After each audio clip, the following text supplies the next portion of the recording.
The words sliced through the air like a knife, cutting deep into my heart. "Your mother was my first mistake," my father Harvey declared at Mom's funeral. His arm was wrapped around a glamorous, much younger woman, and his voice carried an unmistakable note of disdain. I stood there, frozen in disbelief. The room fell silent, a collective gasp hanging in the air. Aunt Diane's hand tightened on my shoulder, a futile attempt at comfort. "Dad," I managed to choke out, my voice barely above a whisper. "What are you doing?" He turned to me, his eyes cold and unfamiliar. "Laura, meet Candace. She's my new beginning." Candace, all perfect teeth and bottle blonde hair, gave a little wave. "So sorry for your loss," she cooed, not sounding sorry at all. I felt my blood begin to boil. "Your new beginning? At Mom's funeral?" Harvey shrugged, seemingly oblivious to the horrified stares from our relatives and friends. "No time like the present, sweetheart. Your mother would have wanted me to move on." "Move on?" I sputtered, my voice rising. "It's been 3 days, Dad.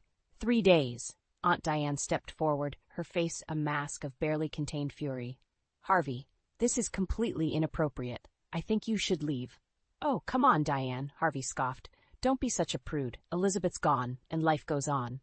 Something inside me snapped. I strode forward, my grief momentarily eclipsed by rage. "Do you even understand the situation right now?" I demanded, my voice trembling. "This is Mom's funeral, your wife's funeral, and you're parading around your girlfriend," Candace supplied helpfully, earning a withering glare from me. Harvey's expression hardened. "What? It's a new beginning for me. Elizabeth and I hadn't been happy for years. You know that, Laura." I recoiled as if I'd been slapped. "So that makes it okay to disrespect her memory? To disrespect us?" My father's eyes narrowed. "Us? There is no us, Laura. Your mother's gone and you're a grown woman. It's time we all moved on with our lives." Aunt Diane intervened again, her voice tight with anger. "Harvey, that's enough. You need to leave. Now." As Harvey turned to go, dragging a slightly bewildered Candace with him, I found my voice again. "Dad," I called out, causing him to pause at the door. "Don't bother coming back, ever." He looked back at me, a flicker of something. Regret? Defiance, crossing his face. Then it was gone, replaced by that cold mask. "Suit yourself," he said, and walked out. The moment the door closed behind him, the room erupted into shocked murmurs. I felt myself swaying, the weight of what had just happened crashing down on me. Aunt Diane's arms were around me in an instant. "Oh, sweetheart," she murmured. "I'm so sorry." I clung to her, feeling like a little girl again. "How could he, Aunt Diane? How could he do this to Mom, to me?" She stroked my hair, her voice soothing. "Your father, he's always been selfish, Laura, but this is a new low, even for him." Uncle Robert appeared at our side, his kind face creased with concern. "Laura, honey, why don't we get you some air?" I nodded numbly, allowing them to guide me out of the stuffy room and into the cool evening air. As we stepped outside, I caught sight of Harvey's car pulling away, Candace's laughter drifting back to us. In that moment, something hardened inside me. The shock and grief were still there, but now they were joined by something else, a burning desire for justice, for revenge. "He can't get away with this," I said, my voice low and determined. "I won't let him." Aunt Diane and Uncle Robert exchanged a worried glance. "Laura," Aunt Diane began cautiously, "I know you're hurting, but no," I cut her off. "He's gone too far this time. He's wrecked our family for the last time." I turned to face them. My jaw set. "I'm going to make him pay for what he's done to Mom, to all of us." As the words left my mouth, I saw the concern in their eyes deepen. But I didn't care. In that moment, standing outside my mother's funeral while my father drove off with his new girlfriend, I made a vow. Harvey Miller was going to regret the day he decided to betray us. And I, Laura Miller, was going to be the one to make sure of it. The boxes felt heavier than they should as I lugged them into Aunt Diane and Uncle Robert's guest room. Each one was filled with memories of a life I was leaving behind, a life that had shattered like glass at my mother's funeral. "Need any help, sweetheart?" Aunt Diane's voice floated up the stairs. "I'm okay," I called back, but my voice cracked, betraying me. Footsteps on the stairs, and then Aunt Diane was there, her arms around me. I melted into her embrace, feeling like a little girl again. "Oh, Laura," she murmured, stroking my hair. "It's okay to not be okay, you know." I pulled back, wiping my eyes. I can't believe he did this, that he's just gone. Aunt Diane's face hardened. Your father made his choice, Laura, and it wasn't us. It wasn't you. A knock at the door interrupted us. Uncle Robert poked his head in, his kind eyes crinkling with concern. Everything all right in here? I managed a weak smile. Getting there. He came in, carrying a tray with steaming mugs. Thought you ladies might need some tea. It's your mom's favorite blend, Laura. The scent hit me, and suddenly I was back in our kitchen, Mom laughing as she poured us both a cup. The tears came then, hot and fast. Oh, honey, Aunt Diane said, pulling me close again. Let it out. It's okay. Uncle Robert set the tray down and joined us, his strong arms encircling us both.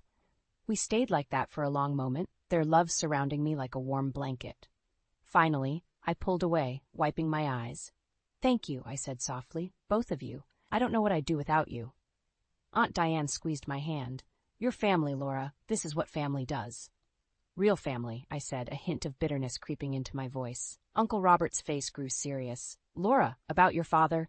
He's not my father, I cut in, surprising myself with the vehemence in my voice. Not anymore. My only father figure is you, Uncle Robert. A look passed between Aunt Diane and Uncle Robert, a mix of concern and something else. Hope? We're here for you, Laura, Uncle Robert said gently. Whatever you need. I nodded, feeling a sudden surge of determination. What I need is to start over, to build a new life without him. Aunt Diane smiled, a fierce pride in her eyes, and that's exactly what you're going to do, starting right now. Over the next few days, I threw myself into settling into my new home. Aunt Diane and Uncle Robert gave me space when I needed it, but were always there with a hug or a cup of tea when the grief hit hard.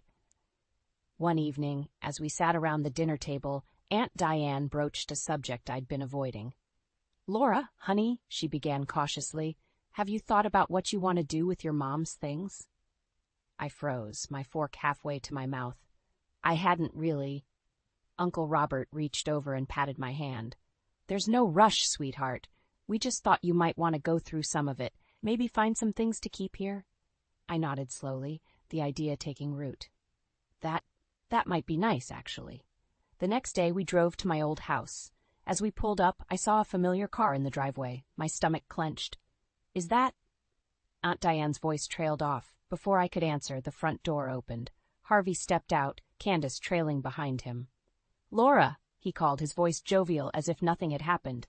I was hoping you'd stop by. We need to talk about the house. I felt my blood begin to boil. We don't need to talk about anything, I spat. Harvey's face darkened. Now, listen here. But Aunt Diane was already out of the car, placing herself between us. Harvey, she said, her voice ice-cold, you need to leave. Now. As they argued, I stood there, trembling with rage and grief. This house, my childhood home, was now tainted by his presence, by his betrayal. In that moment, I made a decision. I wouldn't let him take this from me, too. I wouldn't let him destroy one more piece of my mother's memory. I'm keeping the house, I declared, my voice ringing out clear and strong. It's mine now. And you? You're not welcome here, ever again. I was just settling into my new routine at Aunt Diane and Uncle Robert's when the first cracks in Harvey's perfect new life began to show. It started with a frantic phone call one evening. Laura, please, I need your help. Harvey's voice crackled through the speaker, desperation evident. I felt my jaw clench. What do you want?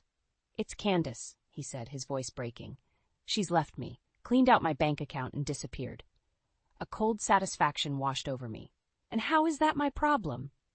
Laura, please, I'm your father. No, I cut him off, my voice as sharp as a knife. My only father figure is Robert. You made your choice, Harvey. Now live with it. I hung up, my hand shaking slightly. Aunt Diane appeared in the doorway, concern etched on her face. Everything okay, honey? I nodded, forcing a smile. Just taking out the trash. The next few weeks were a whirlwind. I threw myself into my work, determined to prove that I didn't need Harvey or his drama. But fate had other plans. It was a crisp autumn afternoon when I ran into my grandfather, James, at the local coffee shop. His face was grim as he motioned me over. Laura, he said, his voice low, there's something you should know. It's about your father. My stomach clenched. What's he done now? James sighed heavily. He's been embezzling from the company. We've got proof. I'm firing him today. The world seemed to tilt on its axis. I knew Harvey was selfish, but this was a new low. I'm so sorry, Grandpa, I whispered. He patted my hand. It's not your fault, dear, but I thought you should hear it from me first. As if on cue, a commotion erupted outside. We turned to see Harvey being escorted out of the family business building across the street, his face red with rage. You can't do this to me, he shouted. I built this company. My grandfather stood, his face set in stone. Excuse me, Laura. I need to handle this. I watched as he strode across the street, every inch the family patriarch. Harvey, his voice boomed, silencing the growing crowd. You've been an embarrassment to this company and this family for far too long. It ends now. Harvey's eyes locked with mine through the coffee shop window. The desperation I saw there sent a chill down my spine. That night, as I recounted the day's events to Aunt Diane and Uncle Robert, my phone buzzed incessantly with messages from Harvey. Pleas for help, promises to change, threats of revenge, each more unhinged than the last. You need to block his number, Uncle Robert said firmly. I nodded, my finger hovering over the block button.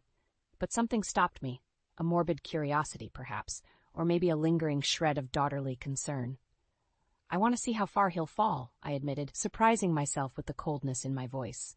Aunt Diane and Uncle Robert exchanged a worried glance.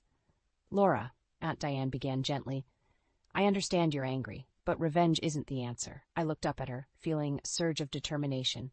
This isn't about revenge, Aunt Diane. It's about justice. For Mom, for me, for everyone he's hurt. As if to punctuate my words, a loud crash echoed from outside. We rushed to the window to see Harvey's car swerving down the street, thus narrowly missing parked vehicles. Oh my God, Aunt Diane gasped. He's drunk. We watched in horror as the car careened around the corner, tires screeching. The sound of impact came moments later, followed by the wail of sirens. In that moment, staring at the chaos Harvey had wrought, I felt something shift inside me.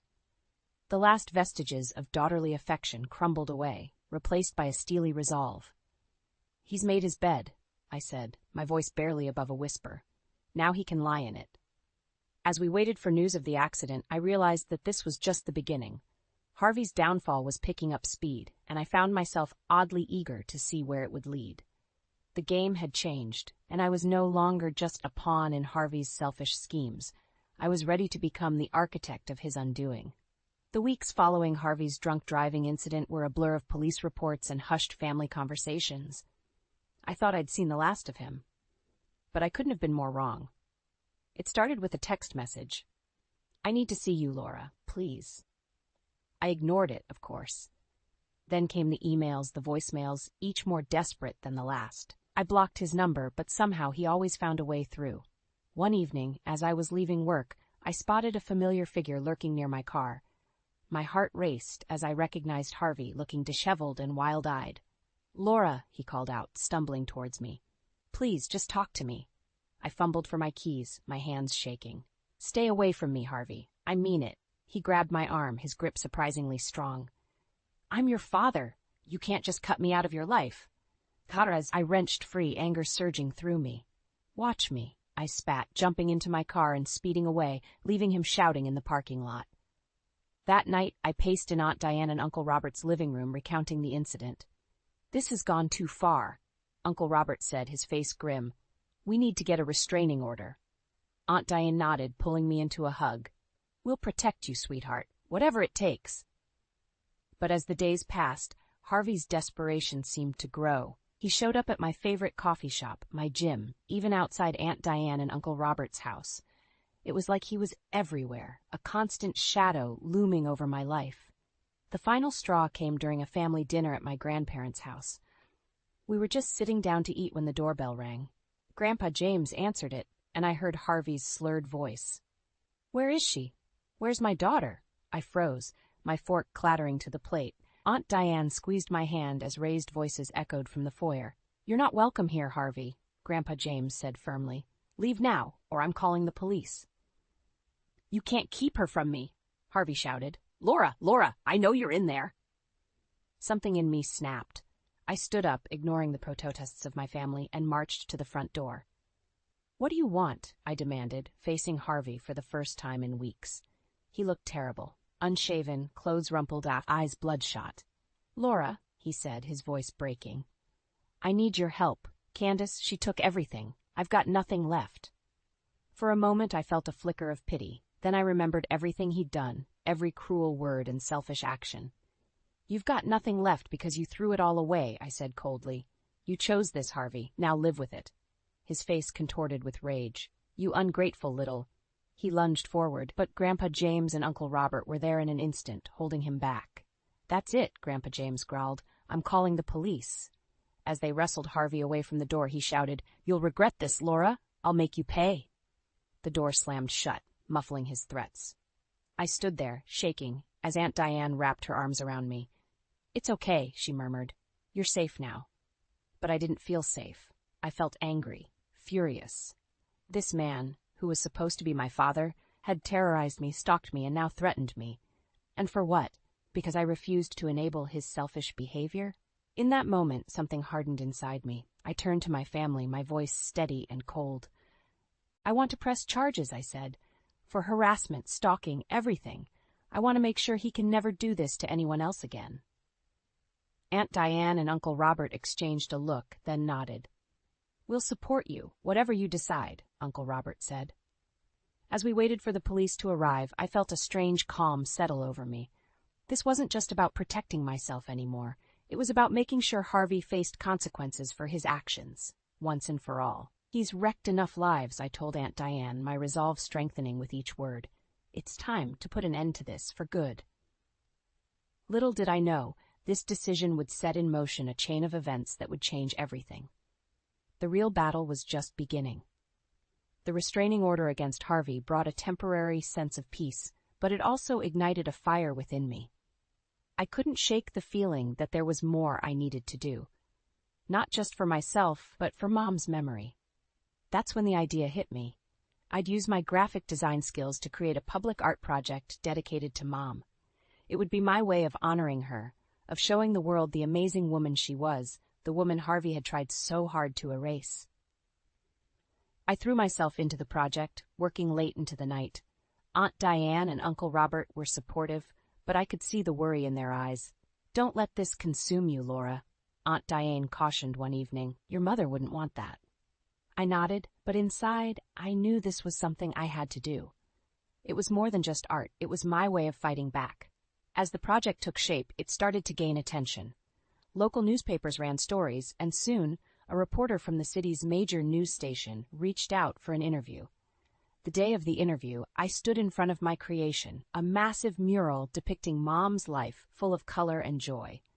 The reporter, Sarah, smiled warmly as the cameras rolled. Laura, this is truly breathtaking, she said.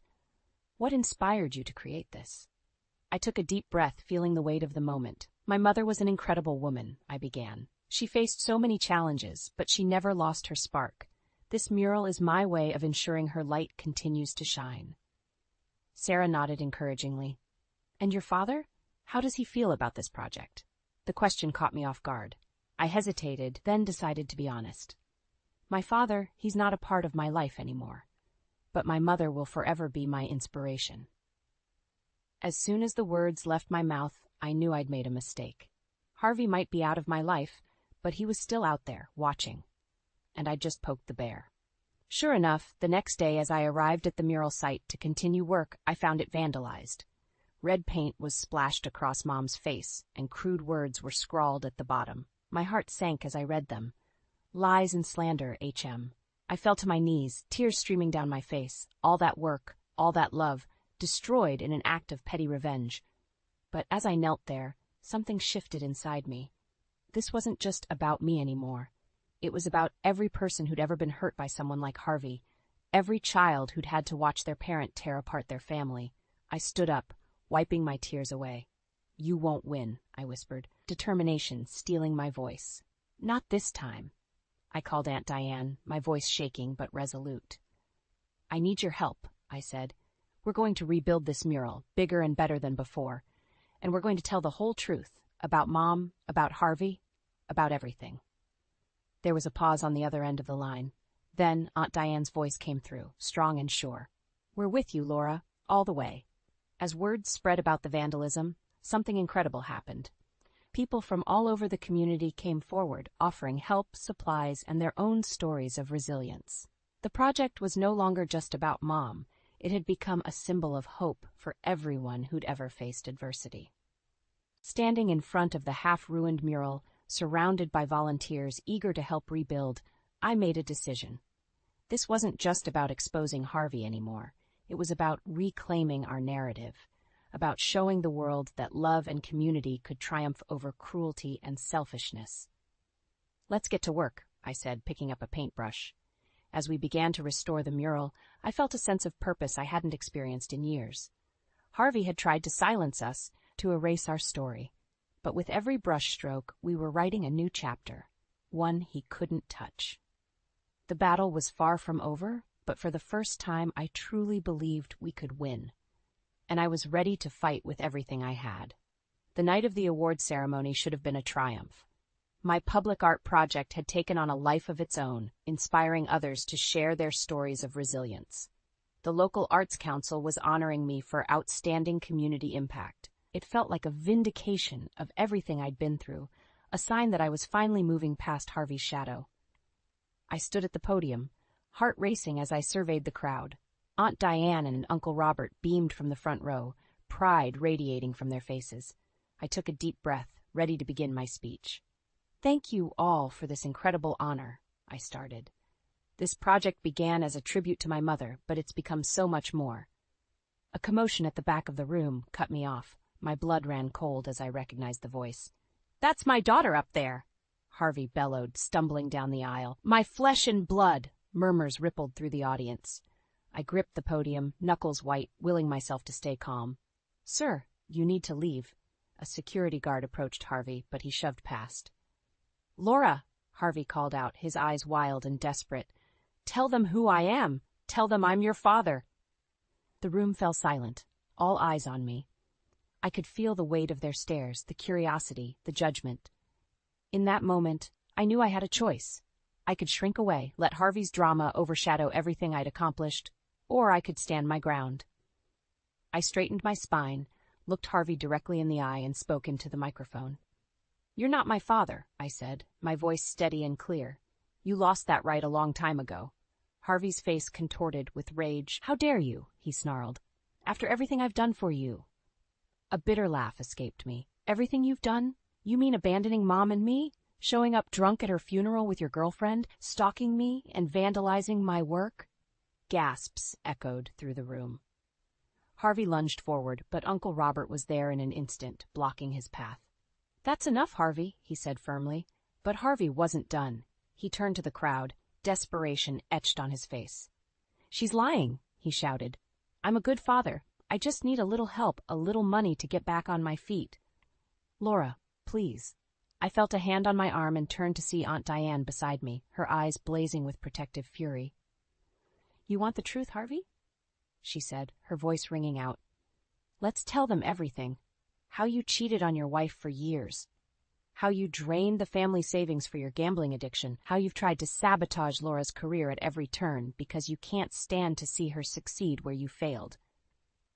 The room erupted into shocked whispers. Harvey's face drained of color as he realized the extent of his exposure. "You're lying," he stammered, but the conviction had left his voice. I stepped forward, my voice trembling but determined. "No, Harvey, you're the liar. You've lied to everyone, including yourself, for years, but it ends now." Security guards finally reached Harvey, grasping his arms to escort him out. As they led him away, he turned back, his eyes meeting mine one last time. "You'll regret this," he hissed. "You're nothing without me." The doors slammed shut behind him, leaving a stunned silence in his wake. I stood there, shaking, feeling as if I might collapse at any moment. But then something extraordinary happened. Someone in the audience began to clap, then another and another. Soon the entire room was on its feet, applauding not just for my art but for the strength it took to stand up to Harvey.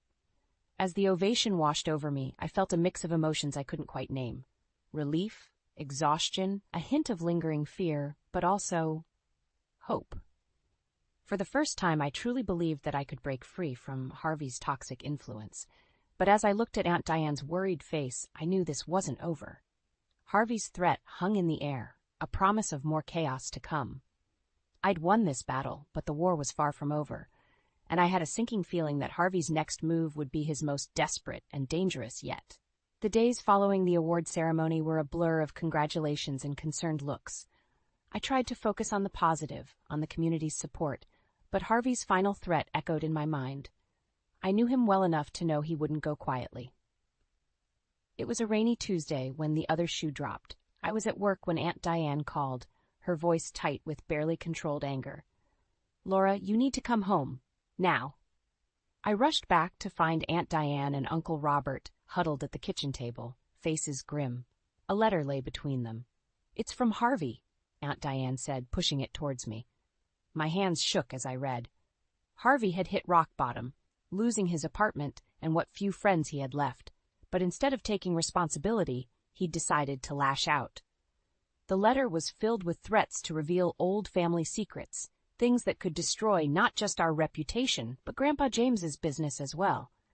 "He's bluffing," I said, but the tremor in my voice betrayed my uncertainty. Uncle Robert shook his head. "Some of what he's threatening to reveal, it's true, Laura. Things from before you were born, things we never wanted to burden you with." I felt the ground shift beneath me. "What things?" Aunt Diane took a deep breath. "Your grandfather. He wasn't always the upstanding businessman he is now.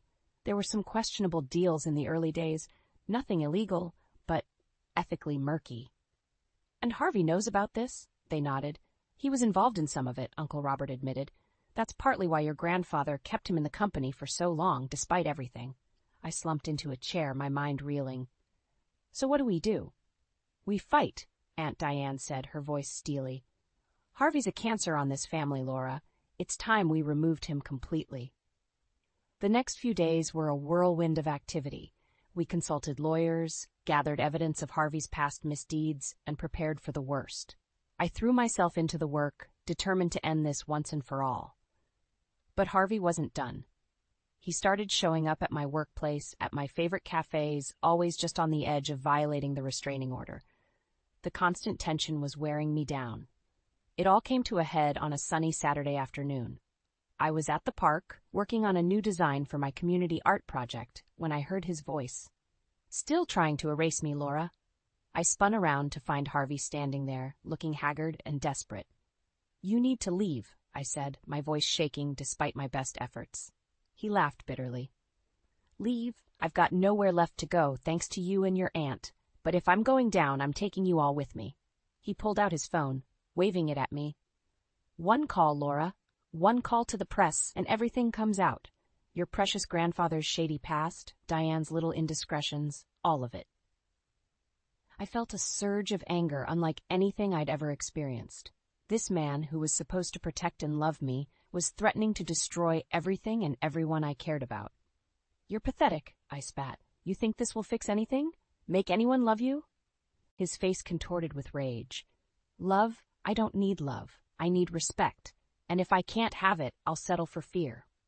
He raised the phone, finger hovering over the call button. In that moment, everything seemed to slow down. I saw my whole life, past, present, and future, flash before my eyes. I thought of Mom, of Aunt Diane and Uncle Robert, of the community that had rallied around me. And I made a decision. "Do it," I said, my voice steady and cold. "Call them. Tell them everything, because when you're done, I'll still have a family who loves me. I'll still have a community that supports me. But you'll have nothing." Harvey's hand trembled, his finger still poised over the phone. We stood there, locked in a battle of wills, neither willing to back down. And then, just as he opened his mouth to speak, a voice cut through the tension. "That's enough, Harvey." We both turned to see Aunt Diane striding towards us, her face a mask of determination. And behind her, to my shock, was Grandpa James. The final confrontation was about to begin, and I knew that no matter what happened next, nothing would ever be the same. The months following Harvey's final confrontation in the park were a whirlwind of legal battles and emotional upheaval. But as the dust settled, I found myself standing on the other side, stronger and more at peace than I'd ever been. Harvey, unable to face the consequences of his actions, had fled the state. His last-ditch attempt to blackmail the family had backfired spectacularly when Grandpa James decided to come clean about the company's past. It turned out that honesty and a commitment to change were more powerful than any scandal Harvey could have drummed up. As for me, I threw myself into my work with renewed passion. The community art project that had started as a tribute to Mom had blossomed into something much bigger. People from all walks of life were coming together to share their stories of resilience and hope. It was healing, not just for me, but for the entire town. One sunny afternoon, as I was putting the finishing touches on a new mural, Aunt Diane and Uncle Robert surprised me with a visit. "Laura, honey," Aunt Diane began, her eyes twinkling with excitement, "we have something to ask you." I set down my paintbrush, curiosity piqued. "What is it?" Uncle Robert cleared his throat, looking slightly nervous. "Well, we know you're an adult and all, but we were wondering if you'd let us officially become your guardians." I blinked, stunned. "But I'm 32. Aunt Diane laughed, a warm, rich sound that reminded me so much of Mom. "We know, sweetie. It's more symbolic than anything, a way to make official what we already feel in our hearts." Tears welled up in my eyes as the full weight of their offer hit me. This was more than just a legal formality. It was a promise, a commitment to be the family I'd always longed for. "Yes," I whispered, my voice choked with emotion. "Yes, I'd love that." The day of the guardianship ceremony was also Aunt Diane and Uncle Robert's wedding anniversary. As we stood before the judge, I felt a sense of completion, as if the jagged pieces of my life were finally fitting together. After the ceremony, we gathered at home for a celebration. As I watched Aunt Diane and Uncle Robert laughing with friends and family, I slipped away to my room and retrieved a card I'd been working on for weeks. Taking a deep breath, I approached them. "Happy anniversary, Mom and Dad," I said, handing them the card. Their eyes widened at the words, and for a moment, no one spoke. Then Aunt Diane pulled me into a fierce hug, Uncle Robert's arms encircling us both. "Oh, Laura," Aunt Diane murmured, her voice thick with tears. "We love you so much." As I stood there enveloped in their love, I thought about the journey that had brought me here. The pain of losing Mom, the betrayal by Harvey, the struggle to find my place in the world. But through it all, I'd found something precious. A family bound, not by blood, but by choice and love. Later that evening, as the party wound down, I stepped outside for a moment of quiet reflection. The night air was crisp, stars twinkling overhead. I thought about Mom, hoping she could see how far I'd come. "I did it, Mom," I whispered to the sky. I found my way. A gentle breeze rustled the leaves, and for a moment I could almost hear her voice, filled with pride and love. As I turned to go back inside, I caught sight of my reflection in the window. The woman looking back at me was stronger, wiser, and more at peace than I'd ever been. I realized that this wasn't just an ending, it was a beginning. Harvey's betrayal had nearly broken me, but it had also set me free. Free to choose my own family, to create my own legacy, to live life on my own terms. I stepped back into the warmth of the house, back into the embrace of my chosen family. Tomorrow, I'd wake up and continue working on my art, continue inspiring others with our story of resilience. But for now, I was content to simply be here, surrounded by love, finally and truly home. As I closed the door behind me, I knew that whatever challenges the future might hold, I was ready to face them. Because now I had the strength of my past, the love of my present, and the hope of my future, all wrapped up in the family I had found and chosen. This was my happy ending and my new beginning all at once.